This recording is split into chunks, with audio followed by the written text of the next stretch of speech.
जय हिंद फ्रेंड्स। मैं सौरभ झा आपका स्वागत करता हूं आपके अपने channel BSA government job news channel पे। आज हम लोग सभी प्रकार के कम्पिटिटिव एग्जाम्स को ध्यान में रखते हुए करंट अफेयर्स के मोस्ट इम्पॉर्टेंट सवालों को देखेंगे। साथ ही साथ इन सवालों से जुड़े संभावित प्रश्नों को डिस्कस करेंगे जो आपके एग्जाम में पूछे जा सकते हैं।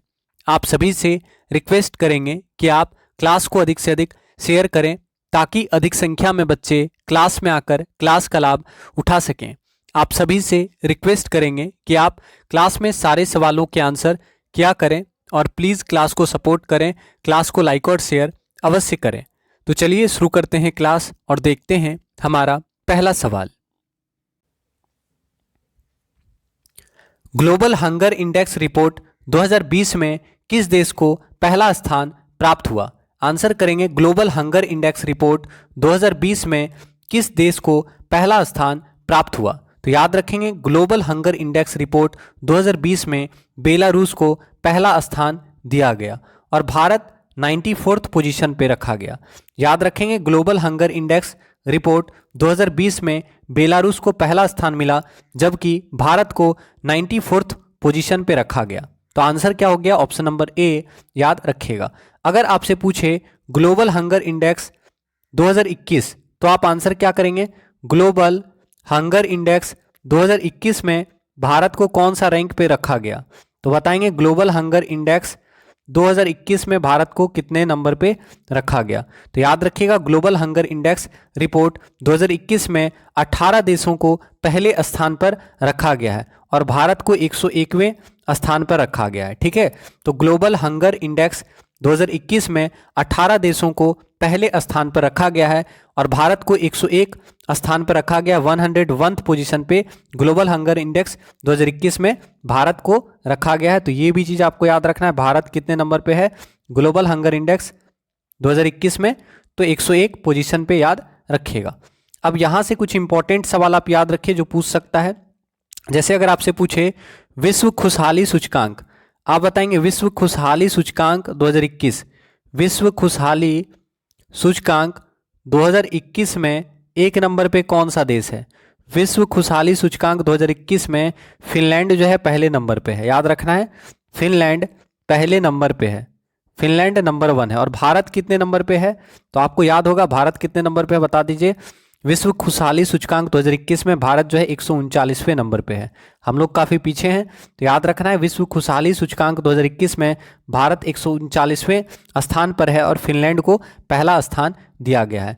अगर आपसे पूछे विश्व प्रेस स्वतंत्रता सूचकांक 2021 तो बताइएगा विश्व प्रेस स्वतंत्रता सूचकांक 2021 में एक नंबर पे कौन है? विश्व प्रेस स्वतंत्रता सूचकांक 2021, ठीक है, इसमें एक नंबर पे कौन है? तो विश्व प्रेस स्वतंत्रता सूचकांक 2021 इसमें नॉर्वे जो है पहले नंबर पे है, नॉर्वे। तो नॉर्वे शीर्ष पर है, याद रखना है विश्व प्रेस स्वतंत्रता सूचकांक 2021 में नॉर्वे पहले स्थान पे है और भारत को 142वां स्थान मिला है। और आप जानते हैं विश्व प्रेस स्वतंत्रता सूचकांक जो है किसके द्वारा जारी किया जाता है? तो याद रखिएगा विश्व प्रेस स्वतंत्रता सूचकांक रिपोर्टर्स विदाउट बॉर्डर्स, याद रखना है विश्व प्रेस स्वतंत्रता सूचकांक रिपोर्टर्स विदाउट बॉर्डर्स के द्वारा जारी किया जाता है, जिसमें नॉर्वे को पहला स्थान और भारत को 142वां स्थान दिया गया है। याद रखेंगे। अगर आपसे पूछे ग्लोबल जेंडर गैप इंडेक्स तो बताएंगे ग्लोबल जेंडर गैप इंडेक्स में भारत को कौन सा स्थान रखा गया और शीर्ष पे कौन है? Global gender gap index, global gender gap index 2021 में एक नंबर पे कौन है आपको बताना है। ग्लोबल जेंडर गैप इंडेक्स 2021 में एक नंबर पे कौन है? तो आपको याद रखना है, इंपॉर्टेंट सवाल है, आइसलैंड। आइसलैंड याद रखिएगा ग्लोबल जेंडर गैप 2021 में आइसलैंड पहले स्थान पे है और भारत जो है 140 स्थान पे है, भारत को 140वां स्थान मिला है। तो याद रखिएगा ग्लोबल जेंडर गैप, ठीक है, ग्लोबल जेंडर गैप इंडेक्स 2021 में नंबर 1 पे कौन है? आइसलैंड नंबर 1 पे है और भारत को 140वां स्थान दिया गया है। ग्लोबल जेंडर गैप इंडेक्स विश्व आर्थिक मंच के द्वारा जारी किया जाता है। आइसलैंड को पहला स्थान, भारत को 140वां स्थान दिया गया है। याद रखिएगा, इंपॉर्टेंट है। ठीक है, कुछ और सवाल देख लेते हैं, उसके बाद फिर अगला सवाल देखेंगे। अगर आपसे पूछे वैश्विक खाद्य सुरक्षा सूचकांक 2021 में कौन है? याद रखिएगा, वैश्विक खाद्य सुरक्षा सूचकांक 2021 में आयरलैंड को पहला स्थान मिला है और भारत को 71वां स्थान मिला है, याद रखिएगा। भ्रष्टाचार बोध सूचकांक आपसे पूछ सकता है, तो बताइएगा भ्रष्टाचार बोध सूचकांक 2020 में भारत को कौन सा स्थान मिला था? भ्रष्टाचार बोध सूचकांक 2020, भ्रष्टाचार बोध सूचकांक 2020 में भारत को कौन सा स्थान मिला?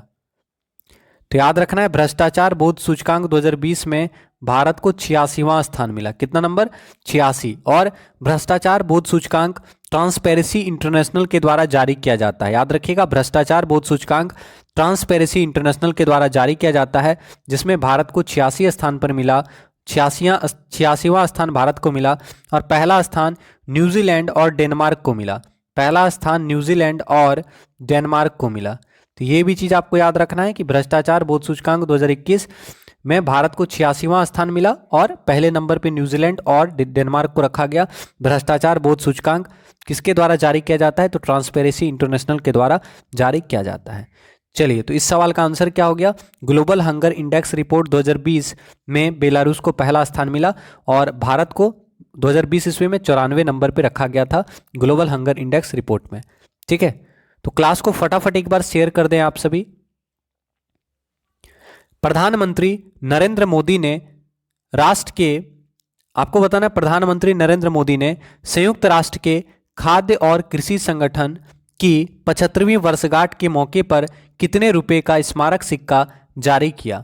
ठीक है, तो आंसर करेंगे खाद्य और कृषि संगठन यानी FAO। अब इसका स्थापना कब हुआ था? तो याद रखना है, खाद्य एवं कृषि संगठन की स्थापना 16 अक्टूबर 1945 को हुई थी। याद रखिएगा, खाद्य एवं कृषि संगठन की स्थापना 16 अक्टूबर 1945 ईस्वी को हुई थी और खाद्य एवं कृषि संगठन का हेडक्वार्टर कहाँ पे है? रोम। याद रखिएगा, FAO लिखा भी है यहाँ पे FAO, तो याद रखिएगा फूड एंड एग्रीकल्चर ऑर्गेनाइजेशन। ठीक है, FAO मतलब फूड एंड एग्रीकल्चर ऑर्गेनाइजेशन, इसका हेडक्वार्टर है रोम में और 16 अक्टूबर 1945 को फूड एंड एग्रीकल्चर ऑर्गेनाइजेशन खाद्य एवं कृषि संगठन की स्थापना हुई थी।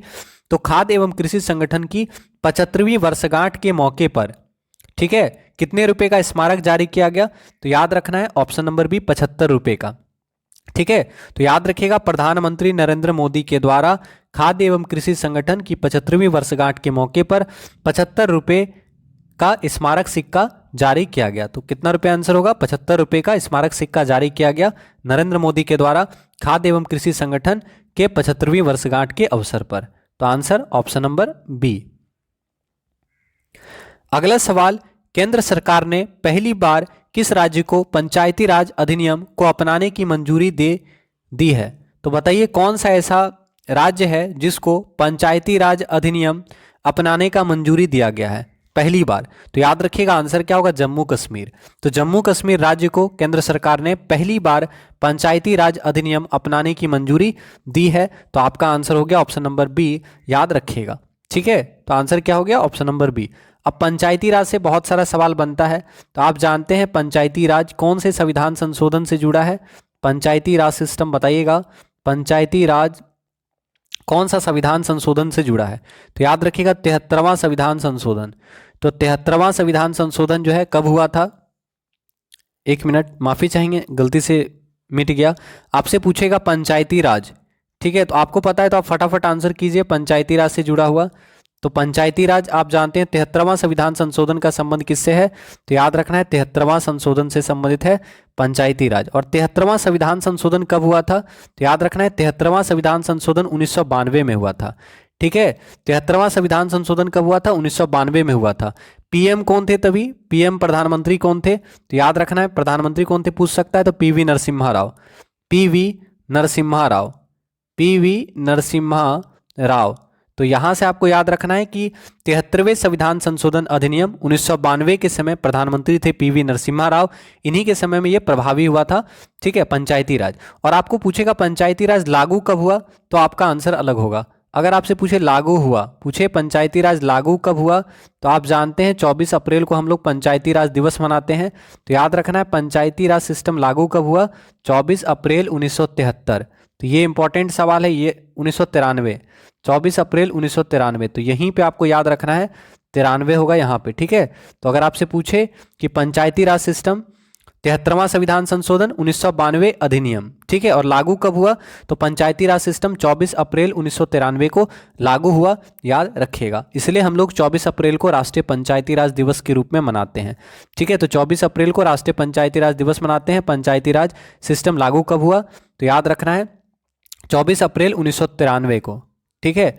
अब अगर आपसे पूछे पंचायती राज को किस भाग में रखा गया है, तो आंसर करेंगे पंचायती राज या पंचायत को किस भाग में रखा गया है, पंचायती राज सिस्टम। तो आप जानते हैं पंचायती राज सिस्टम को किस भाग में रखा गया है, तो भाग 9, याद रखना है भाग 9 में पंचायती राज सिस्टम को रखा गया है, ठीक है। भाग 9 में अनुसूची बोलेगा तो अनुसूची 11, आप जानते हैं अनुसूची 11 में पंचायती राज सिस्टम को रखा गया है। तो भाग 9 अनुसूची 11 में पंचायती राज सिस्टम का उल्लेख है। आर्टिकल बोलेगा तो आर्टिकल 243 क से मूर्धन 9, ठीक है, समझ में आ रहा है। तो आर्टिकल 243 से 243 ओ भी लिख सकते हैं, तो 243 से 243 ओ। तो अगर आपसे पूछे तो ये चीज़ याद रखना है कि मूल संविधान में भाग 9 के अंतर्गत पंचायती राज से संबंधित उपबंध को रखा गया था। भाग 9 में पंचायती राज शीर्षक है और अनुच्छेद 243 से लेके 243 ओ तक याद रखिएगा। और अनुसूची 11 में पंचायती राज सिस्टम को जोड़ा गया 73वां संविधान संशोधन द्वारा। 73वां संविधान संशोधन द्वारा अनुसूची 11 में पंचायती राज सिस्टम को जोड़ा गया। पंचायती राज सिस्टम के तहत 29 विषयों को रखा गया है, ठीक है। तो पंचायती राज सिस्टम में 29 विषयों का सूची है, याद रखिएगा। तो यहाँ पे आंसर हो गया, केंद्र सरकार ने पहली बार किस राज्य को पंचायती राज अधिनियम अपनाने की मंजूरी दी है, तो जम्मू और कश्मीर, याद रखिएगा। क्लास को एक बार फटाफट शेयर करेंगे आप लोग, आप सभी से रिक्वेस्ट करते हैं प्लीज क्लास को सपोर्ट करें।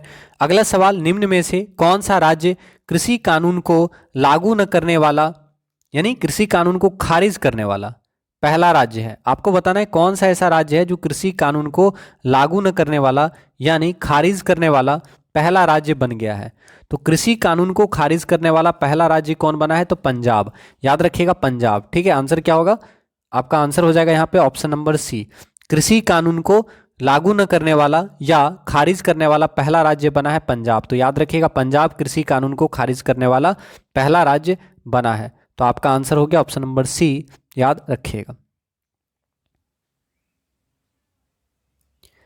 अगला सवाल, भारत के कॉमिक्स हीरो चाचा चौधरी को निम्न में से किस परियोजना का ब्रांड एम्बेसडर चुना गया है। तो आंसर करेंगे, भारत के कॉमिक्स हीरो चाचा चौधरी को किस परियोजना का ब्रांड एम्बेसडर चुना गया है। तो एकदम आसान सवाल है, आप आंसर करें। तो आप जानते हैं नमामि गंगे परियोजना, ठीक है। तो याद रखिएगा आंसर क्या होगा, नमामि गंगे परियोजना। तो चाचा चौधरी को ब्रांड एम्बेसडर चुना गया है नमामि गंगे परियोजना के लिए। तो याद रखिएगा चाचा चौधरी को नमामि गंगे प्रोजेक्ट का ब्रांड एम्बेसडर चुना गया है। ऑप्शन ए सही आंसर होगा। किस राज्य ने सरना संहिला पर एक प्रस्ताव पारित किया है। तो आंसर करेंगे, कौन सा राज्य है जहां पर सरना संहिला पर एक प्रस्ताव पारित किया गया है। तो आंसर करेंगे, किस राज्य में सरना संहिला पर प्रस्ताव पारित किया गया है। तो याद रखना है झारखंड। आंसर क्या होगा, झारखंड आपका सही आंसर होगा। ऑप्शन नंबर ए, झारखंड राज्य ने सरना संहिला पर एक प्रस्ताव पारित किया है। तो आंसर ऑप्शन नंबर ए, याद रखिएगा, ठीक है। केंद्र ने कोविड सुरक्षा मिशन के लिए कितनी राशि प्रदान करने का निर्णय लिया है। तो आंसर करेंगे, केंद्र सरकार के द्वारा कोविड सुरक्षा मिशन के लिए कितनी राशि प्रदान करने का निर्णय लिया गया है। तो बताएं आंसर क्या होगा। तो आपका सही आंसर होगा ऑप्शन नंबर डी, 900 करोड़ रुपए। क्या, 900 करोड़ रुपया। तो याद रखिएगा केंद्र ने कोविड सुरक्षा मिशन के लिए 900 करोड़ रुपए प्रदान करने का निर्णय लिया है। तो आपका आंसर हो गया ऑप्शन नंबर डी, याद रखिएगा। अब यहां से कुछ इंपॉर्टेंट सवाल आप याद रखिए। अगर आपसे पूछे मुंह बंद रखो अभियान किसके द्वारा चलाया गया, मुंह बंद रखो अभियान, तो बताइए मुंह बंद रखो अभियान किसके द्वारा चलाया गया। तो याद रखिएगा मुंह बंद रखो अभियान HDFC बैंक के द्वारा चलाया गया। तो मुंह बंद रखो अभियान किसके द्वारा चलाया गया, तो HDFC बैंक, याद रखिएगा HDFC बैंक द्वारा मुंह बंद रखो अभियान चलाया गया। यानी साइबर धोखाधड़ी को रोकने के तरीकों के बारे में जागरूकता बढ़ाने के लिए मुंह बंद रखो अभियान HDFC बैंक के द्वारा चलाया गया, याद रखिएगा। इसके अलावा आपसे पूछ सकता है, ध्यान दीजिएगा, शून्य अभियान किसके द्वारा चलाया गया? शून्य अभियान किसके द्वारा चलाया गया? शून्य अभियान किसके द्वारा चलाया गया? तो याद रखना नीति आयोग। नीति आयोग के द्वारा क्या चलाया गया? शून्य अभियान चलाया गया। तो याद रखना है नीति आयोग और रॉकी माउंटेन इंस्टीट्यूट। ठीक है, नीति आयोग और रॉकी माउंटेन इंस्टीट्यूट के द्वारा शून्य अभियान चलाया गया। ये इंपॉर्टेंट है, आप इसको याद रखिएगा। ठीक है, अगर आपसे पूछे आयुष आपके द्वार अभियान, आयुष आपके द्वार अभियान याद रखिएगा, आयुष आपके द्वार अभियान आयुष मंत्रालय के द्वारा चलाया गया है, तो यह आसान है। ठीक है, वृक्षारोपण अभियान आपसे पूछ सकता है, वृक्षारोपण अभियान 2021 किसके द्वारा चलाया गया?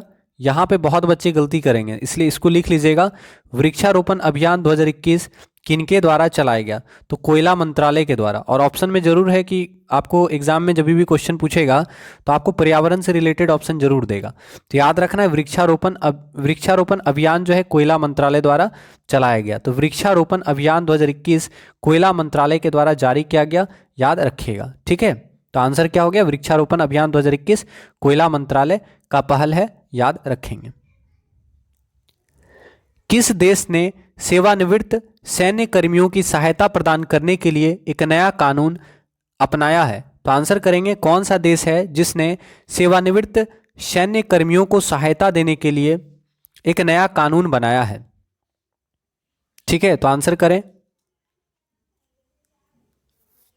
तो यहां पे आपका सही आंसर क्या होगा? ऑप्शन नंबर डी, चीन। याद रखिएगा, चीन ने सेवानिवृत्त सैन्य कर्मियों को सहायता प्रदान करने के लिए एक नया कानून अपनाया है। Answer option number D. महामारी रोग संशोधन अधिनियम 2020 संशोधित करता है? आंसर कीजिएगा, महामारी रोग संशोधन अधिनियम 2020 किसमें संशोधन करता है? महामारी रोग संशोधन अधिनियम 2020 किसमें संशोधन करता है? तो याद रखना है ऑप्शन नंबर सी, महामारी रोग अधिनियम 1897 में संशोधन करता है, महामारी रोग संशोधन अधिनियम 2020। तो महामारी संशोधन अधिनियम 2020 किसमें संशोधन करता है? तो महामारी रोग अधिनियम 1897 में संशोधन करता है। तो आंसर हो गया ऑप्शन नंबर सी। अगला सवाल, आवश्यक वस्तुएं संशोधन अधिनियम 2020 लागू हुआ?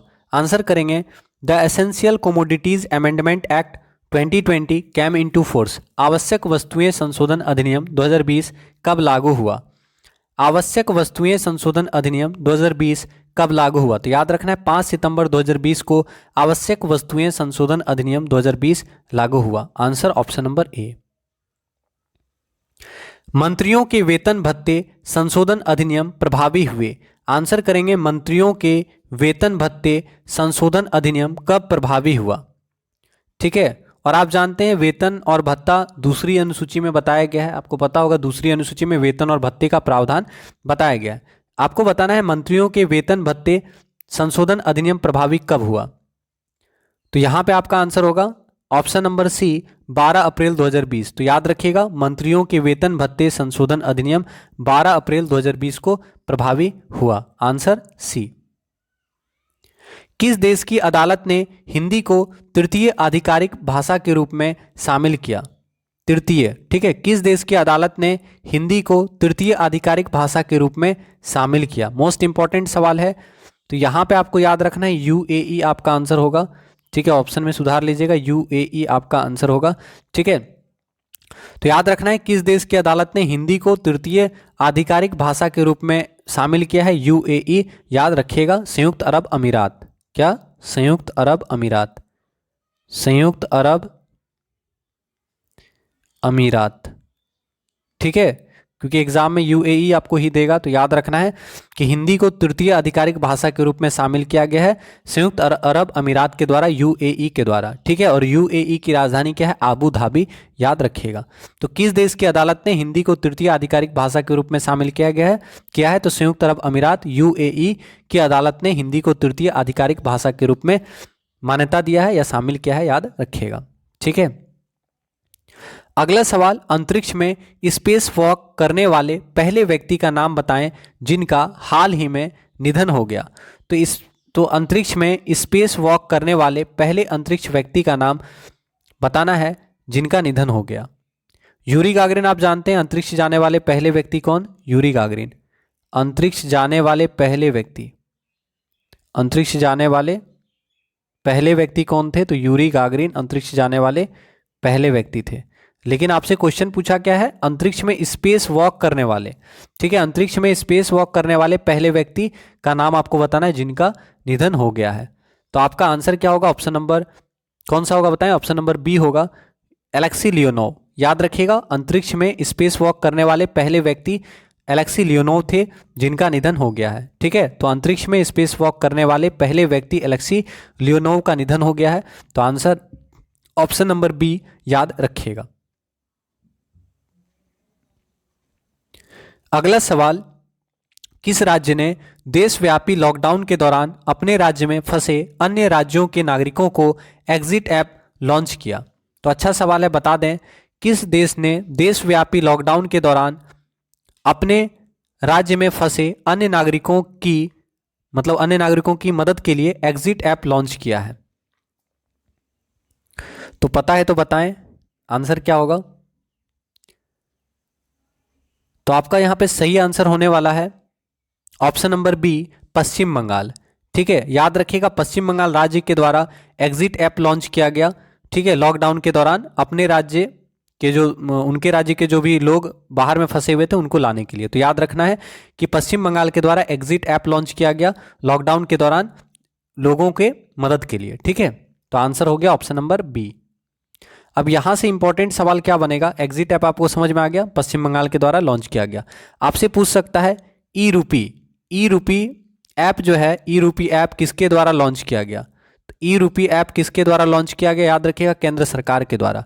ठीक है, ई रूपी ऐप जो है केंद्र सरकार के द्वारा लॉन्च किया गया। याद रखिएगा, ई रूपी ऐप केंद्र सरकार द्वारा लॉन्च किया गया और ई रूपी ऐप के जरिए लाभार्थियों को एक वाउचर उपलब्ध कराना इसका उद्देश्य है। तो ई रूपी ऐप केंद्र सरकार के द्वारा लॉन्च किया गया, याद रखिएगा। अगर आपसे पूछे, ठीक है, उद्यम सारथी ऐप किसके द्वारा लॉन्च किया गया?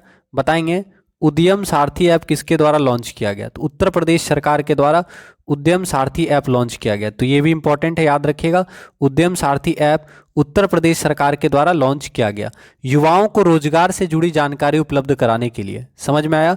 रोजगार से जुड़ी जानकारी उपलब्ध कराने के लिए, इंपॉर्टेंट है, रोजगार से जुड़ी जानकारी उपलब्ध कराने के लिए। याद रखिएगा, रोजगार से जुड़ी जानकारी देने हेतु, ठीक है, रोजगार से जुड़ी जानकारी देने हेतु उद्यम सारथी ऐप, ठीक है, उद्यम सारथी ऐप लॉन्च किया किस राज्य के द्वारा? तो याद रखना है, उत्तर प्रदेश सरकार के द्वारा उद्यम सारथी ऐप लॉन्च किया गया युवाओं को रोजगार से जुड़ी जानकारी उपलब्ध कराने हेतु। ठीक है, प्रगति ऐप आपसे पूछ सकता है, प्रगति ऐप किसके द्वारा लॉन्च किया गया? प्रगति ऐप, तो बताइए प्रगति ऐप किसके द्वारा लॉन्च किया गया?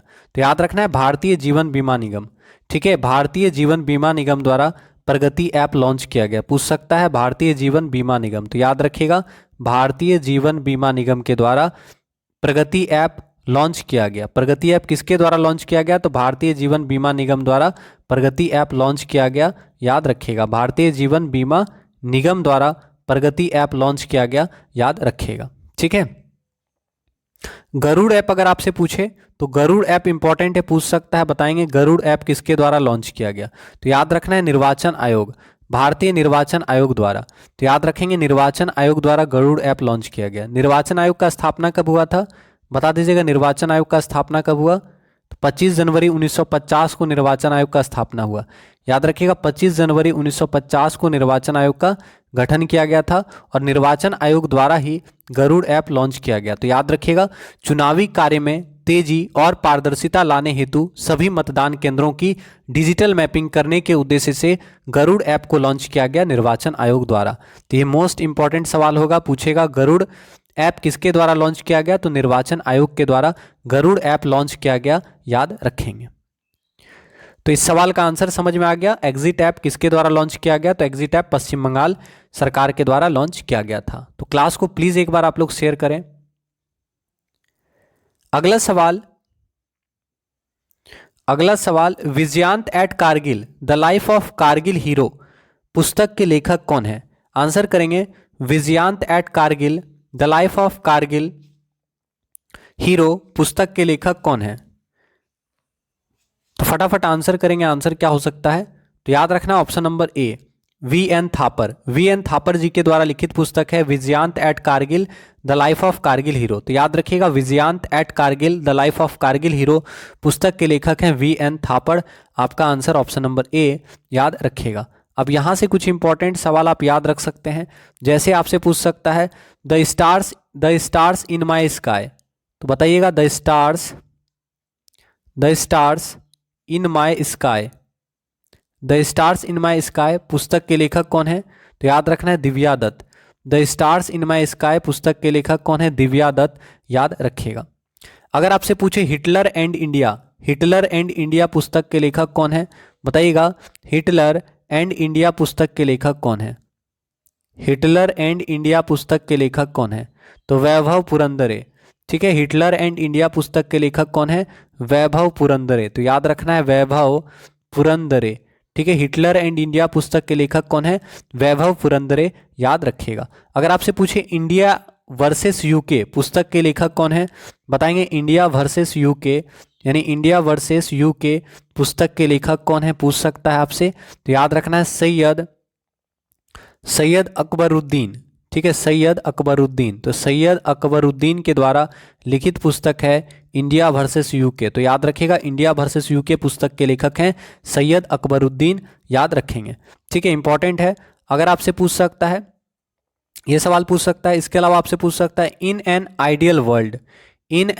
आइडियल वर्ल्ड पुस्तक के लेखक कौन है? तो बताएंगे इन एन आइडियल वर्ल्ड पुस्तक के लेखक कौन है? इन एन आइडियल वर्ल्ड पुस्तक के लेखक हैं कुणाल बसु। तो याद रखिएगा कुणाल बसु के द्वारा लिखित पुस्तक है इन एन आइडियल वर्ल्ड, याद रखिएगा। ठीक है, तो इस सवाल का आंसर क्या होगा? Vijayant at Kargil the life of Kargil hero पुस्तक के लेखक हैं वी एन थापड़, याद रखिएगा। क्लास को प्लीज एक बार आप लोग शेयर कर दें।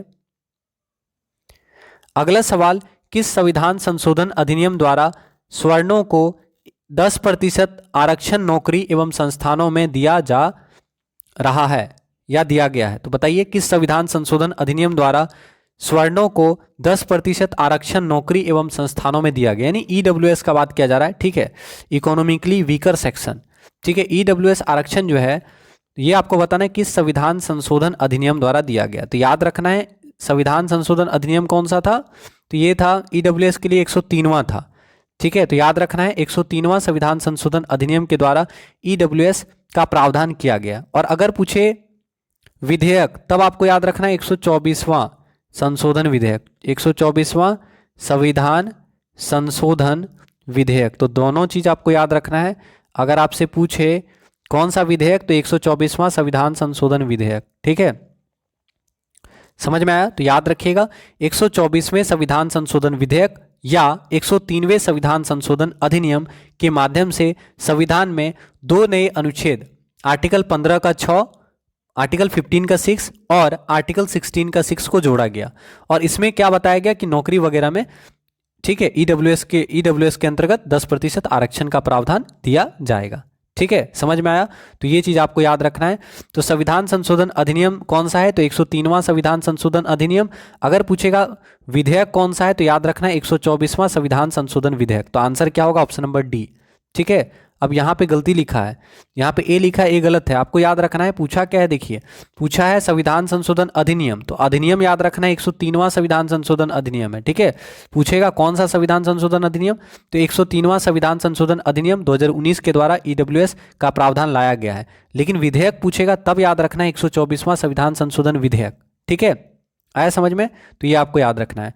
और 101वां संविधान संशोधन बोलेगा, तो 101वां संशोधन किससे जुड़ा है? जीएसटी से। तो अगर आपसे पूछे 101वां संविधान संशोधन किससे जुड़ा है? जीएसटी से, गुड्स एंड सर्विस टैक्स से जुड़ा है 101वां संविधान संशोधन। ठीक है, तो 101वां संविधान संशोधन के तहत जीएसटी आया। फिर पूछेगा 102वां संविधान संशोधन, तो राष्ट्रीय पिछड़ा वर्ग आयोग। 102वां संशोधन से क्या हुआ? राष्ट्रीय पिछड़ा वर्ग आयोग। तो 101 से जीएसटी याद रखिएगा, 101वां संविधान संशोधन जीएसटी, 102वां संविधान संशोधन याद रखना है राष्ट्रीय पिछड़ा वर्ग आयोग, राष्ट्रीय पिछड़ा वर्ग आयोग। ठीक ठीक है, तो 102वां संविधान संशोधन से क्या हो गया, राष्ट्रीय पिछड़ा वर्ग आयोग हो गया, याद रखिएगा। और 103वां संविधान संशोधन से ईडब्ल्यूएस का प्रावधान आया। तो यहां पे आपका आंसर होगा ऑप्शन नंबर डी, याद रखिएगा। ठीक है, अगला सवाल, वर्तमान में कजाकिस्तान की राजधानी का नाम क्या है? मतलब कजाकिस्तान की राजधानी का नाम क्या है आपको बताना है। तो आप जानते हैं कजाकिस्तान की राजधानी का नाम क्या है, नूर सुल्तान। क्या है, नूरे सुल्तान। तो आंसर क्या होगा, ऑप्शन नंबर डी, कजाकिस्तान की राजधानी है नूरे सुल्तान। तो आंसर हो गया ऑप्शन नंबर डी, कजाकिस्तान की राजधानी नूरे सुल्तान, याद रखिएगा। आईसीसी एक दिवसीय क्रिकेट विश्व कप 2023 का आयोजन किस देश में होगा? ये तो सभी को पता होगा। तो बताएं आईसीसी एक दिवसीय क्रिकेट विश्व कप 2023 का आयोजन किस देश में होगा? यानी कुल मिला के पूछ रहा है कि 2023 का जो वर्ल्ड कप है ना, ये कहाँ पे होने वाला है क्रिकेट का? तो आप जानते हैं भारत में होगा। आंसर क्या हो गया, ऑप्शन नंबर सी, भारत। तो याद रखिएगा, आईसीसी पुरुष एक दिवसीय विश्व कप 2023 भारत में होने वाला है। अगर 2027 पूछ दे इसी की जगह, ठीक है, अगर यही तो पूछ दे 2027, तब आप क्या आंसर करेंगे? क्योंकि 23 वाला तो सबको याद रहेगा भारत में, 27 पूछेगा तो याद रखना दक्षिण अफ्रीका में होने वाला है। ठीक है, दक्षिण अफ्रीका में होगा 2027 का, दक्षिण अफ्रीका, जिम्बाब्वे और नामीबिया। ठीक है, दक्षिण अफ्रीका, जिम्बाब्वे और नामीबिया। ठीक है, तो इन 3 देशों में 2027 का वर्ल्ड कप होने वाला है, नामीबिया। तो याद रखिएगा, आईसीसी क्रिकेट विश्व कप 2023 का आयोजन भारत में होगा और आईसीसी क्रिकेट विश्व कप 2027 का आयोजन दक्षिण अफ्रीका, जिम्बाब्वे और नामीबिया देश में संयुक्त रूप से होने वाला है। ठीक है, अगर आपसे फिर पूछे, ध्यान दीजिएगा, अगर आपसे पूछे चैंपियंस ट्रॉफी 2025 कहाँ होने वाला है, तो चैंपियंस ट्रॉफी 2025 पाकिस्तान में होने वाला है और चैंपियंस ट्रॉफी 2029 भारत में होने वाला है। ठीक है, समझ में आया? तो ये भी चीज़ याद रख सकते हैं। वैसे चैंपियंस ट्रॉफी का आप जानते हैं कि कभी होता है कभी नहीं होता है, कोई श्योरिटी नहीं रहता है इसका, लेकिन याद रखना है, हो सकता है हो जाए चैंपियंस ट्रॉफी। तो चैंपियंस ट्रॉफी अभी हो सकता है, तो याद रखना है चैंपियंस ट्रॉफी 2025 कहाँ पे होगा? तो याद रखना है चैंपियंस ट्रॉफी 2025 होगा पाकिस्तान में। कहाँ पे होगा? चैंपियंस ट्रॉफी 2025 होने वाला है पाकिस्तान में। ठीक है, और चैंपियंस ट्रॉफी 2029 पूछेगा तो भारत, याद रखिएगा। तो इस सवाल का आंसर हो गया ऑप्शन नंबर सी। अगला सवाल, किस राज्य ने रसगुल्ला को जीआई टैग प्रदान किया है? तो आंसर कीजिएगा, किस राज्य ने रसगुल्ला को जीआई टैग प्रदान किया गया है? अब जो बच्चा नहीं पढ़ा है आंसर करेगा पश्चिम बंगाल। ठीक है, सही बात है, जो नहीं पढ़े हैं वो आंसर करेंगे पश्चिम बंगाल, लेकिन हो जाएगा गलत। याद रखना है, पूछेगा किस राज्य ने रसगुल्ले को जीआई टैग प्रदान किया, तो उड़ीसा। याद रखिएगा, उड़ीसा राज्य के रसगुल्ले को जीआई टैग प्रदान किया गया है। मोस्ट इंपॉर्टेंट सवाल है, लिख लीजिएगा, किस राज्य के रसगुल्ले को जीआई टैग प्रदान किया गया है? तो उड़ीसा राज्य के रसगुल्ले को जीआई टैग प्रदान किया गया है। Answer option number D. ठीक है, अगला सवाल आंसर करना है, फियर ऑफ गॉड पुस्तक के लेखक कौन है? आंसर करेंगे फियर ऑफ गॉड पुस्तक के लेखक कौन है? तो फटाफट आंसर करें, फियर ऑफ गॉड पुस्तक के लेखक कौन है? तो याद रखना है साई चंद्रवर्धन। याद रखिएगा, लेखक का नाम क्या है? साई चंद्रवर्धन, या इनको वधान भी कहा जाता है, वधान या साई चंद्रवर्धन। ठीक है, ओरिजिनल नाम है साई चंद्रवर्धन और इन्होंने पुस्तक में लिखा है वदान अपना नाम। तो याद रखना है, फियर ऑफ गॉड पुस्तक के लेखक कौन है? तो फियर ऑफ गॉड पुस्तक के लेखक हैं साई चंद्रवदन, या इन्हीं का नाम है वदान। समझ में आया? तो ये चीज पूछ सकता है, तो आपको याद रखना है फियर ऑफ गॉड पुस्तक के लेखक कौन है? साई चंद्रवदन, और इन्हीं का उपनाम क्या है? वदान। ठीक है, तो साई चंद्रवदन या वदान के द्वारा फियर ऑफ गॉड पुस्तक लिखी गई है, याद रखिएगा। तो आंसर ऑप्शन नंबर डी। किस राज्य सरकार द्वारा संकल्प योजना की शुरुआत की गई? आंसर करेंगे, किस राज्य सरकार के द्वारा संकल्प योजना की शुरुआत की गई? तो संकल्प योजना किस राज्य सरकार के द्वारा शुरू किया गया, आपको बताना है। तो याद रखना है, संकल्प योजना मध्य प्रदेश सरकार के द्वारा शुरू किया गया। तो अगर आपसे पूछे संकल्प योजना किसके द्वारा शुरू किया गया, तो याद रखना है कि संकल्प योजना मध्य प्रदेश सरकार के द्वारा शुरू किया गया। ठीक है, तो आपका आंसर क्या हो गया? ऑप्शन नंबर ए, मध्य प्रदेश सरकार के द्वारा, पश्चिमी मध्य प्रदेश के द्वारा संकल्प योजना की शुरुआत की गई। ऑप्शन नंबर ए आपका आंसर होगा। अब मध्य प्रदेश सरकार के द्वारा और कौन कौन सा योजना चलाया गया, तो मध्य प्रदेश सरकार के द्वारा सिकल सेल योजना। याद रखिएगा, अगर आपसे पूछेगा सिकल सेल योजना किसके द्वारा चलाया गया, तो सिकल सेल योजना मध्य प्रदेश सरकार के द्वारा चलाया गया, या सिकल सेल मिशन बोलेगा तो sickle cell mission Madhya Pradesh सरकार के द्वारा चलाया गया। एनीमिया, थैलीसीमिया, तो याद रखना एनीमिया, थैलीसीमिया आदि बीमारियों से पीड़ित व्यक्तियों की जांच एवं प्रबंधन करने के लिए सिकल सेल मिशन चलाया गया मध्य प्रदेश सरकार के द्वारा। तो मोस्ट इंपॉर्टेंट है ये, ठीक है। तो sickle cell mission Madhya Pradesh सरकार के द्वारा एनीमिया, थैलीसीमिया आदि बीमारियों से पीड़ित व्यक्तियों की जांच और प्रबंधन करने के लिए शुरू किया गया। अगर आपसे पूछे लाडली लक्ष्मी योजना, लाडली लक्ष्मी योजना, तो याद रखिएगा लाडली लक्ष्मी योजना भी मध्य प्रदेश सरकार के द्वारा शुरू किया गया। तो लाडली लक्ष्मी योजना मध्य प्रदेश सरकार के द्वारा शुरू किया गया, याद रखेंगे। अंकुर योजना, अंकुर योजना भी मध्य प्रदेश सरकार के द्वारा शुरू किया गया। तो अगर आपसे पूछे अंकुर योजना, तो याद रखिएगा अंकुर योजना मध्य प्रदेश सरकार, लाडली लक्ष्मी योजना मध्य प्रदेश सरकार, याद रखिएगा। अगला सवाल, आईसीसी महिला T20 वर्ल्ड कप 2022 का आयोजन किस देश में किया जाएगा। तो आईसीसी महिला T20 वर्ल्ड कप 2022 का आयोजन किस देश में किया जाएगा। तो याद रखना है आईसीसी महिला एक दिवसीय, यहाँ पे एक दिवसीय नहीं T20 पूछा है, तो पहले T20 ही बता दीजिए आप। आईसीसी महिला T20 वर्ल्ड कप 2022 का आयोजन किस देश में किया जाएगा, तो याद रखना है दक्षिण अफ्रीका। आईसीसी महिला T20 वर्ल्ड कप 2022 का आयोजन दक्षिण अफ्रीका में किया जाएगा।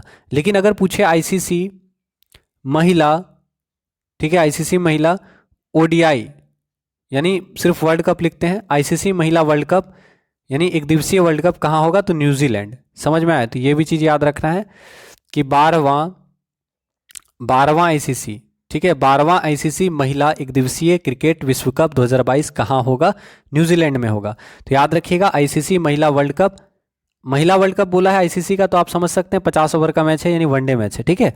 तो 12वां आईसीसी महिला वर्ल्ड कप न्यूजीलैंड में होने वाला है, कब, 2022 में। तो ये भी लिख लीजिएगा, कौन सा ईयर, 2022, ठीक है, समझ में आया। तो याद रखिएगा आईसीसी महिला एक दिवसीय विश्व कप 2022 न्यूजीलैंड में होने वाला है, और आईसीसी महिला T20 विश्व कप 2022 का आयोजन कहाँ होगा, दक्षिण अफ्रीका में होगा, ठीक है। तो ये भी चीज़ याद रखना है, और ये 23 में होगा, 22 से शायद 23 में होने वाला है, तो इसको आप कर लीजिएगा 23, ठीक है, इसको बढ़ा दिया गया 23, तो 23 में होगा दक्षिण अफ्रीका में, ठीक है। तो आईसीसी महिला T20 वर्ल्ड कप 2023 का आयोजन कहाँ होगा, दक्षिण अफ्रीका में, याद रखिएगा। आंसर हो गया ऑप्शन नंबर डी। अगला सवाल, बजट 2020-21 के अनुसार निर्विक योजना की शुरुआत की गई जिसका उद्देश्य है, मतलब बजट 2020-21 के दौरान निर्विक योजना की शुरुआत की गई, तो इसका मुख्य उद्देश्य क्या है, निर्विक योजना का मुख्य उद्देश्य क्या है। तो याद रखिएगा निर्विक योजना का मुख्य उद्देश्य है निर्यात को बढ़ाना, एक्सपोर्ट्स को बढ़ाना, ठीक है। तो याद रखिएगा बजट 2020-21 के दौरान निर्विक योजना की शुरुआत की गई, निर्विक योजना का मुख्य उद्देश्य है निर्यात को बढ़ाना। Answer option number D.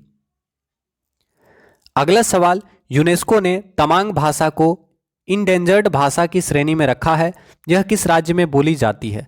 तो आंसर करेंगे यूनेस्को ने तमांग भाषा को इंडेंजर्ड भाषा की श्रेणी में रखा है, यह किस राज्य में बोली जाती है, ठीक है। तो इंपॉर्टेंट सवाल है, तो आपका सही आंसर होगा अरुणाचल प्रदेश। याद रखिएगा यूनेस्को ने तमांग भाषा को इंडेंजर्ड भाषा की श्रेणी में रखा है, तमांग भाषा अरुणाचल प्रदेश में बोली जाती है, ठीक है। तो यूनेस्को ने तमांग भाषा को इंडेंजर्ड भाषा की श्रेणी में रखा गया है, तमांग भाषा अरुणाचल प्रदेश में बोली जाती है, आंसर होगा।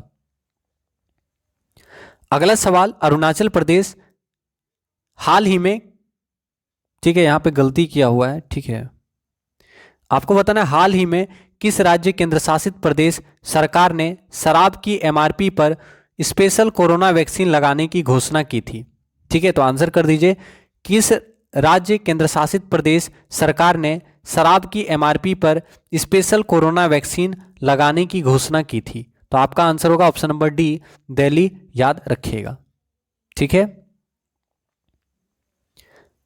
अगला सवाल, वरिष्ठ नागरिकों को सुरक्षित रखने के लिए सुरक्षित नाना नानी और दादा दादी अभियान की शुरुआत किस आयोग के द्वारा की गई। तो आपको बताना है कि वरिष्ठ नागरिकों को सुरक्षित रखने के लिए, बहुत अच्छा पहल है, वरिष्ठ नागरिकों को सुरक्षित रखने के लिए सुरक्षित नाना नानी और दादा दादी अभियान की शुरुआत किस आयोग के द्वारा की गई? तो यहाँ पे आंसर क्या होगा? नीति आयोग। ठीक है, तो इंपॉर्टेंट सवाल है बहुत ज़्यादा, याद रखिएगा। वरिष्ठ नागरिकों को सुरक्षित रखने के लिए सुरक्षित नाना नानी और दादा दादी अभियान की शुरुआत नीति आयोग के द्वारा की गई। आंसर ऑप्शन नंबर ए याद रखेंगे। ठीक है, अगला सवाल, जिन्ना ऑफ पाकिस्तान पुस्तक के लेखक कौन है? आंसर करना है जिन्ना ऑफ पाकिस्तान पुस्तक के लेखक कौन है? जिन्ना ऑफ पाकिस्तान पुस्तक के लेखक कौन है आपको बताना है।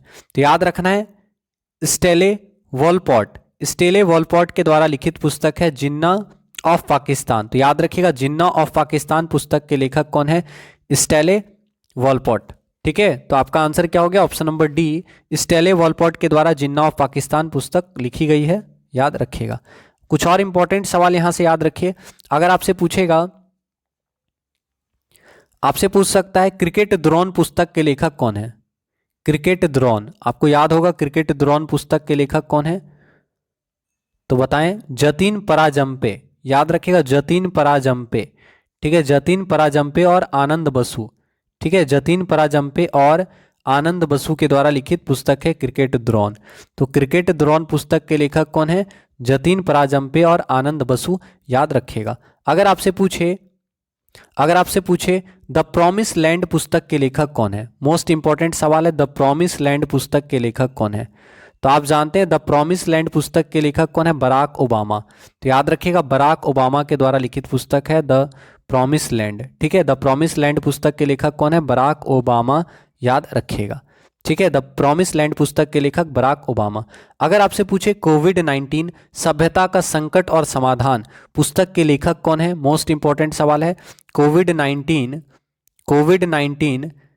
सभ्यता का संकट और समाधान पुस्तक के लेखक कौन है? बताइए, सभ्यता का संकट और समाधान, कैलाश सत्यार्थी। सभ्यता का संकट और समाधान पुस्तक के लेखक कौन है? कैलाश सत्यार्थी।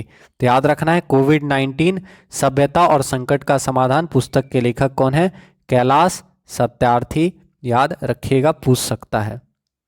ठीक है, कोविड-19 सभ्यता का संकट और समाधान पुस्तक के लेखक कौन है? कैलाश सत्यार्थी, याद रखिएगा। अगर आपसे पूछा जाए लालू लीला पुस्तक के लेखक कौन है? लालू लीला पुस्तक के लेखक कौन है? सुशील कुमार मोदी। लालू लीला पुस्तक के लेखक कौन है? सुशील कुमार मोदी, याद रखिएगा। सुशील कुमार मोदी के द्वारा लिखित पुस्तक है लालू लीला, याद रखिएगा। ठीक है, चलिए अगला सवाल देखते हैं। क्लास को प्लीज़ एक बार आप लोग शेयर कर दें, आप सभी से रिक्वेस्ट करेंगे, प्लीज़ क्लास को सपोर्ट करें। किस भारतीय महिला क्रिकेटर ने 100 अंतर्राष्ट्रीय T20 मैच खेलने का रिकॉर्ड बनाया है? तो आंसर करें, किस भारतीय महिला क्रिकेटर ने 100 अंतर्राष्ट्रीय T20 मैच खेलने का रिकॉर्ड बनाया है? तो आपका आंसर क्या होगा? हरमनप्रीत कौर। याद रखिएगा हरमनप्रीत कौर ने 100 अंतर्राष्ट्रीय T20 मैच खेलने का रिकॉर्ड बनाया है। तो आंसर हो गया आपका ऑप्शन नंबर सी। तो हरमनप्रीत कौर ने 100 अंतर्राष्ट्रीय T20 मैच खेलने का रिकॉर्ड बनाया है, याद रखेंगे। किन दो राज्यों के बीच भारत की पहली श्रमिक ट्रेन चलाई गई? आंसर करेंगे, किन दो राज्यों के बीच में भारत का पहला श्रमिक ट्रेन चलाया गया? तो याद रखना है भारत की पहली श्रमिक ट्रेन किन दो राज्यों के बीच चलाई गई? तो आपका आंसर होगा तेलंगाना और झारखंड। तेलंगाना और झारखंड के बीच में भारत की पहली श्रमिक ट्रेन चलाई गई। तो याद रखिएगा भारत की पहली श्रमिक ट्रेन तेलंगाना और झारखंड के बीच चलाई गई। ऑप्शन नंबर बी सही आंसर होगा। अगला सवाल, यहां पे फिर गलती किया हुआ है। ठीक है, आपको बताना है चर्चा में रहा नेत्रवली वन्यजीव अभयारण्य किस राज्य में है? आपको बताना है नेत्रवली वन्यजीव अभयारण्य किस राज्य में है। तो ये इंपॉर्टेंट सवाल है, अगर आपको पता है तो बताइए नेत्रवली वन्यजीव अभयारण्य किस राज्य में है? चर्चा में रहा नेत्रवली वन्यजीव अभयारण्य किस राज्य में है? तो यहां पे आपका आंसर क्या होने वाला है, बताएं। ऑप्शन नंबर ए गोवा, बिल्कुल सही आंसर है। याद रखिएगा चर्चा में रहा नेत्रवली वन्यजीव अभयारण्य किस राज्य में है? तो नेत्रवली वन्यजीव अभयारण्य गोवा में है, याद रखिएगा। नेत्रवली वन्यजीव अभयारण्य किस राज्य में है? तो नेत्रवली वन्यजीव अभयारण्य गोवा में है, याद रखिएगा। आंसर हो गया ऑप्शन नंबर ए, नेत्रवली वन्यजीव अभयारण्य गोवा में है, याद रखिएगा।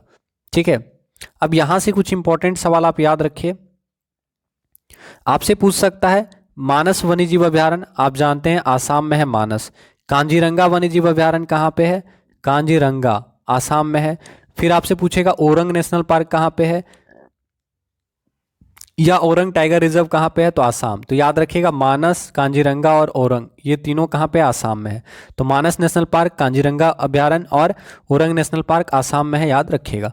अगर आपसे पूछे मध्य प्रदेश में कौन कौन सा नेशनल पार्क है, सबसे अधिक नेशनल पार्क भारत में कहाँ पे है, मध्य प्रदेश में। याद रखिएगा सबसे अधिक नेशनल पार्क वाला राज्य है मध्य प्रदेश। तो कान्हा नेशनल पार्क कहाँ पे है, मध्य प्रदेश में, ठीक है, कान्हा नेशनल पार्क मध्य प्रदेश। पन्ना नेशनल पार्क कहाँ पे है, तो पन्ना नेशनल पार्क भी मध्य प्रदेश में है। सतपुरा नेशनल पार्क कहाँ पे है, मध्य प्रदेश में, ठीक है। तो कान्हा, पन्ना और सतपुरा नेशनल पार्क मध्य प्रदेश। भारत में सबसे अधिक नेशनल पार्क वाला राज्य मध्य प्रदेश। इसके बाद आपसे पूछ सकता है तमिलनाडु में कौन सा नेशनल पार्क है। आप जानते हैं मुदुमलाई नेशनल पार्क कहाँ पे है, तमिलनाडु में, ठीक है। मुदुमलाई नेशनल पार्क कहाँ पे है, तमिलनाडु। तो याद रखिएगा मुदुमलाई नेशनल पार्क तमिलनाडु। फिर आपसे पूछेगा मुदुमलाई, अन्नामलाई, नाम से ही पता चला अन्नामलाई। तो अन्नामलाई नेशनल पार्क कहाँ पे है, तो मुदुमलाई और अन्नामलाई नेशनल पार्क तमिलनाडु। समझ में आया, मुदुमलाई और अन्नामलाई नेशनल पार्क तमिलनाडु, याद रखिएगा। वाल्मीकि टाइगर रिजर्व कहाँ पे है, बिहार में है वाल्मीकि, ये इंपॉर्टेंट है, वाल्मीकि टाइगर रिजर्व। तो वाल्मीकि टाइगर रिजर्व कहाँ पे है, तो याद रखना है वाल्मीकि टाइगर रिजर्व बिहार में है। कहाँ पे है, वाल्मीकि टाइगर रिजर्व बिहार में। तो याद रखना है वाल्मीकि टाइगर रिजर्व बिहार में है, ठीक है, वाल्मीकि टाइगर रिजर्व बिहार। दुधवा राष्ट्रीय उद्यान कहाँ पे है, दुधवा नेशनल पार्क कहाँ पे है, तो याद रखना है दुधवा नेशनल पार्क उत्तर प्रदेश में है। तो दुधवा नेशनल पार्क कहाँ पे है, उत्तर प्रदेश में है दुधवा नेशनल पार्क, याद रखिएगा। बांदीपुर टाइगर रिजर्व कहाँ पे है, तो बांदीपुर नेशनल पार्क कहाँ पे है, तो बांदीपुर नेशनल पार्क या बांदीपुर टाइगर रिजर्व कर्नाटक में है। समझ में आया। तो दुधवा नेशनल पार्क बहुत इंपॉर्टेंट है, उत्तर प्रदेश में है Dudhwa national park, Bandipur national park Karnataka में है, याद रखिएगा। और इस सवाल का आंसर होगा नेत्रावली वन्यजीव अभ्यारण्य कहाँ पे है, तो नेत्रावली वन्यजीव अभ्यारण्य गोवा में है, याद रखेंगे। तो आप सभी से रिक्वेस्ट करेंगे प्लीज़ आप लोग क्लास को सपोर्ट करें। अगला सवाल, किस बैंक ने हम हार नहीं मानेंगे शीर्षक के साथ एक नया गीत जारी किया है। तो आंसर कीजिए, हम हार नहीं मानेंगे किस बैंक ने यह शीर्षक के साथ एक नया गीत लॉन्च किया है, ठीक है। तो आपका आंसर क्या होने वाला है, option number B HDFC bank. तो याद रखिएगा HDFC बैंक ने हम हार नहीं मानेंगे शीर्षक से एक नया गीत लॉन्च किया है। तो हम नहीं हार मानेंगे या हम हार नहीं मानेंगे शीर्षक के साथ कौन सा बैंक है जो गीत लॉन्च किया है, तो HDFC बैंक, ठीक है। HDFC बैंक ने हम हार नहीं मानेंगे शीर्षक के साथ एक गीत लॉन्च किया है। अगला सवाल, NRC का फुल फॉर्म क्या है। NRC का फुल फॉर्म क्या है, एकदम आसान सवाल है। NRC का फुल फॉर्म क्या है, नेशनल रजिस्टर ऑफ सिटीजन्स। तो याद रखिएगा NRC का फुल फॉर्म क्या है, national register of citizens. NRC का फुल फॉर्म है नेशनल रजिस्टर ऑफ सिटीजन्स। अगला सवाल, कृषक नवोन्मेष कोष की स्थापना किसने किया। तो आंसर करेंगे कृषक innovation fund. Who has established the कृषक इनोवेशन फंड। कृषक इनोवेशन फंड की स्थापना किसके द्वारा की गई। तो बताएं कृषक इनोवेशन फंड की स्थापना किसके द्वारा की गई।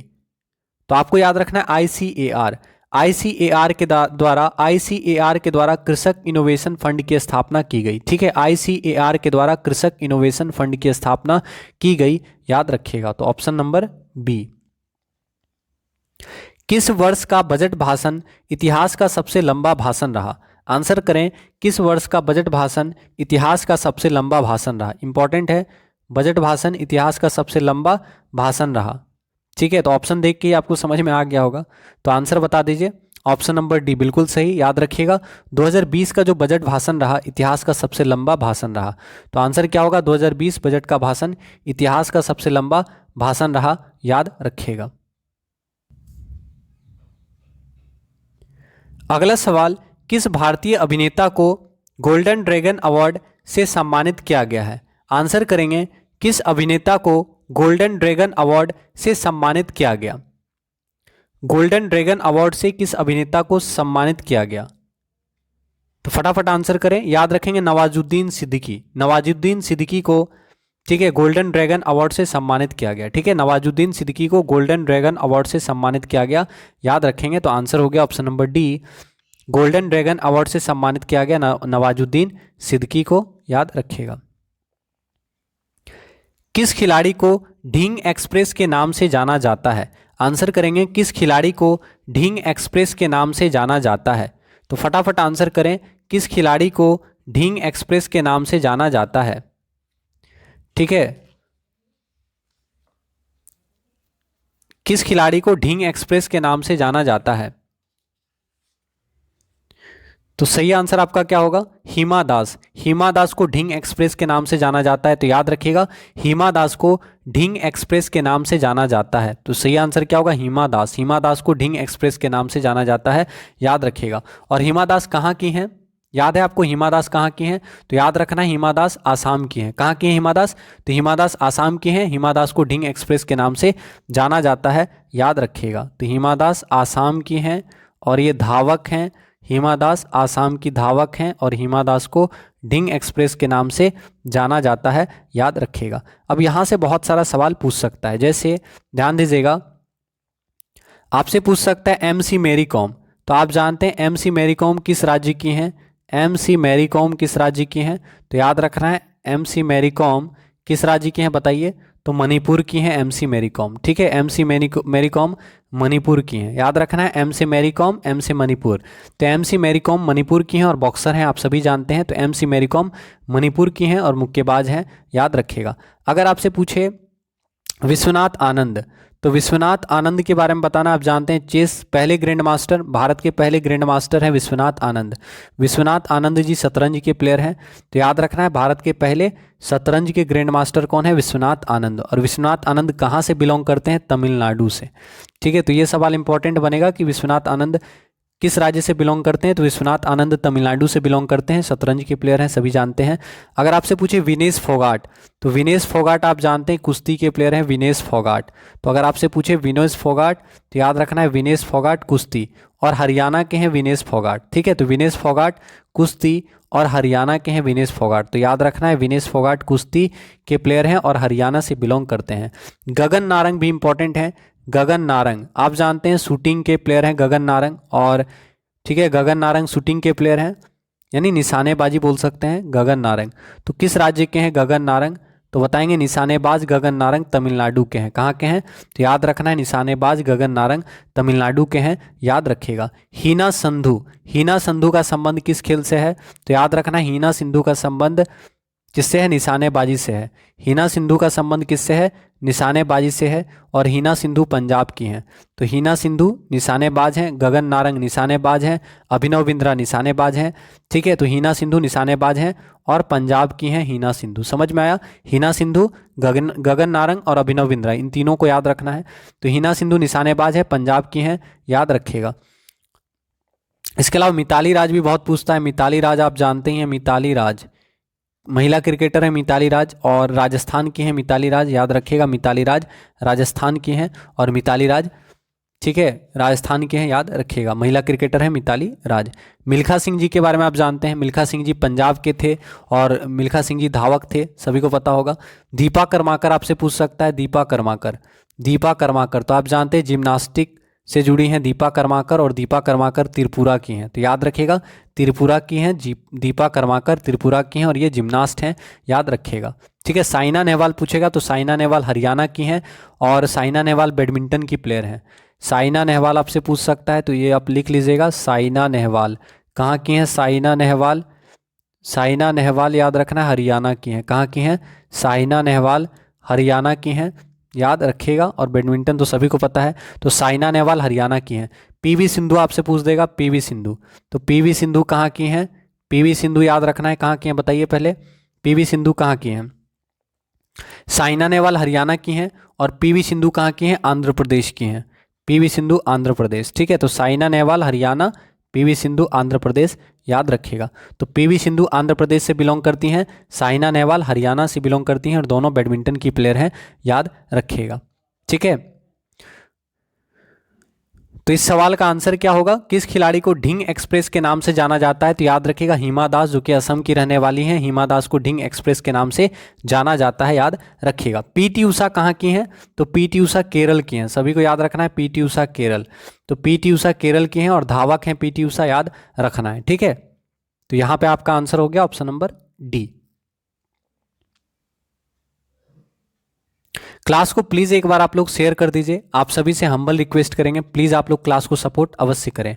अगला सवाल, किस राज्य केंद्र शासित प्रदेश ने 2021 तक सभी सरकारी कार्यालय को कागज रहित बनाने की घोषणा की है? इंपॉर्टेंट सवाल है, तो बताएं किस राज्य केंद्र शासित प्रदेश ने 2021 तक सभी सरकारी कार्यालय को कागज रहित बनाने की घोषणा की है? तो याद रखना, अरुणाचल प्रदेश। अरुणाचल प्रदेश ने 2021 तक सभी सरकारी कार्यालय को कागज रहित बनाने की घोषणा की है। Answer option number D. Social media के खिलाफ कानून बनाने वाला विश्व का पहला देश कौन बना? सोशल मीडिया के खिलाफ कानून बनाने वाला विश्व का पहला देश कौन बना? तो याद रखना है, सोशल मीडिया के खिलाफ कानून बनाने वाला विश्व का पहला देश बना है ब्रिटेन।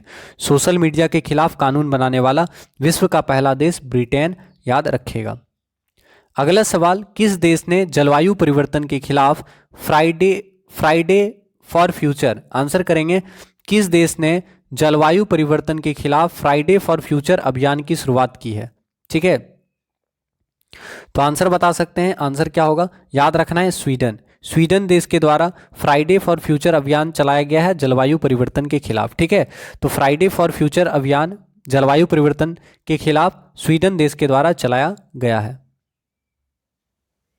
फीफा विश्व कप 2022 का आयोजन किस देश में होगा? आंसर करेंगे, फीफा विश्व कप 2022 का आयोजन किस देश में होगा? तो आप जानते हैं, कतर में। याद रखना है, फीफा विश्व कप 2022 का आयोजन कहाँ होगा?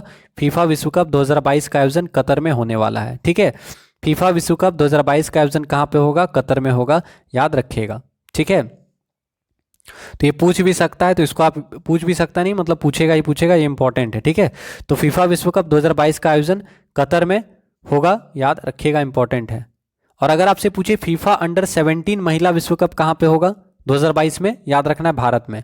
फीफा अंडर 17 महिला विश्व कप 2022 भारत में होने वाला है, इसको भी आप याद रखिएगा। अगला सवाल, Lal Bahadur Shastri politics and beyond पुस्तक के लेखक कौन है? Lal Bahadur Shastri politics and beyond पुस्तक के लेखक कौन है? संदीप शास्त्री। याद रखिएगा, Lal Bahadur Shastri politics and beyond पुस्तक के लेखक कौन है? संदीप शास्त्री। संदीप शास्त्री जी के द्वारा लिखित पुस्तक है Lal Bahadur Shastri politics and beyond, याद रखिएगा। अगला सवाल, 5G नेटवर्क लॉन्च करने वाला विश्व का पहला देश कौन है? 5G नेटवर्क लॉन्च करने वाला विश्व का पहला देश कौन है? दक्षिण कोरिया। याद रखिएगा, 5G नेटवर्क लॉन्च करने वाला विश्व का पहला देश है south Korea. 5G network launch करने वाला विश्व का पहला देश साउथ कोरिया। अगला सवाल, किस राज्य में हिमालय क्लाउड वेधशाला स्थापित किया गया? आंसर करेंगे, किस राज्य में हिमालय क्लाउड वेधशाला स्थापित किया गया? किस राज्य में हिमालय क्लाउड वेधशाला स्थापित किया गया? उत्तराखंड। उत्तराखंड राज्य में हिमालय क्लाउड वेधशाला स्थापित किया गया। ठीक है, उत्तराखंड राज्य में हिमालय क्लाउड वेधशाला स्थापित किया गया। तो आप सभी से हम्बल रिक्वेस्ट करेंगे, प्लीज़ क्लास को लाइक और शेयर अवश्य करें। अगला सवाल, किस राज्य सरकार द्वारा बाढ़ प्रबंधन के लिए बाढ़ एटलस लॉन्च किया गया? तो आंसर करेंगे, किस राज्य सरकार द्वारा बाढ़ के प्रबंधन के लिए बाढ़ एटलस लॉन्च किया गया? ठीक है, तो किस राज्य के द्वारा बाढ़ प्रबंधन के लिए बाढ़ एटलस लॉन्च किया गया? तो उड़ीसा। तो याद रखना है, उड़ीसा सरकार के द्वारा, उड़ीसा राज्य सरकार द्वारा बाढ़ प्रबंधन के लिए बाढ़ एटलस लॉन्च किया गया। तो आंसर होगा ऑप्शन नंबर डी, उड़ीसा सरकार द्वारा बाढ़ एटलस लॉन्च किया गया। तो इतना ही सवाल था। आप सभी से हम्बल रिक्वेस्ट करेंगे, प्लीज़ आप लोग क्लास को सपोर्ट कीजिएगा, क्लास को लाइक और शेयर अवश्य कीजिएगा। और साथ ही साथ आप सभी से रिक्वेस्ट करेंगे, आप लोग क्लास में रेगुलर रहें और प्लीज़ क्लास में सारे सवालों के आंसर अवश्य किया करें। ठीक है, चाहे गलत हो सही हो, आप लोग अपने तरफ से आंसर जरूर करें। ठीक है, तो मिलते हैं आपसे अगले क्लास में। आप सभी का तहे दिल से धन्यवाद करेंगे। जय हिंद, जय भारत, जय BSA, धन्यवाद।